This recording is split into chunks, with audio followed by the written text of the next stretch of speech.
Per video ini kita shoot ya, rupiah itu udah melemah sampai 18.181 per $1. Ya, ini kenaikan yang signifikan banget ya. Di bulan ini persis ya kita udah melemah 4% ya, dari 17.500-an sampai ke 18.200-an. Dan dalam video ini gue pengen sharing ke kalian gimana cara menghadapi situasi seperti ini ya, dimana rupiah ini terus-terusan melemah gila-gilaan. Dan menurut gue udah bilang ya dari video gue, mungkin buat editor bisa dikasih tunjuk ya, beberapa bulan yang lalu ya, bahwa rupiah ini akan ke 20.000 sebelum tahun 2030.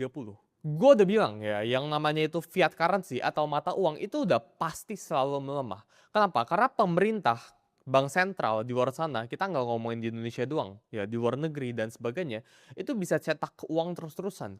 Jadi supply dari mata uang itu unlimited, sedangkan demand-nya itu sangat terbatas. Dan kalau kan pakai hukum supply and demand, ya ini udah pasti, ya ujung-ujungnya mata uang itu akan inflated bahasanya, mata uang itu akan melemah terus-terusan. Jadi ketika lu udah tahu ya, rupiah itu udah pasti melemah ke 20.000, nanti ke 25.000, nanti juga ke 30.000 suatu hari. Ini cuma masalah kapan aja gitu kan. Yang kita berharap ya, rupiah ini melemah jangan cepet-cepet ya, jangan kayak sekarang. Karena sekarang itu kita melemah 100 perak setiap harinya ya, rupiah against dollar.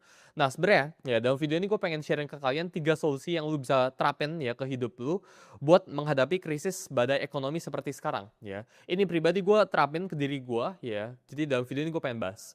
Tapi sebelum itu ya, kalian itu perlu tahu data-data yang bakalan gue bagiin dalam video ini. Nah yang kalian perlu tahu ya, di saat rupiah itu melemah dan US dollar itu menguat, ini berdampak buat pebisnis, pedagang, UMKM semuanya di luar sana.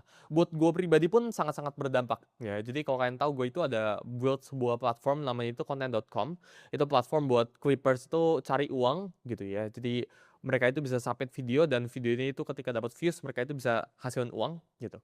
Nah, content.com ini buat ngeran ya, ini kita pakai yang namanya itu API.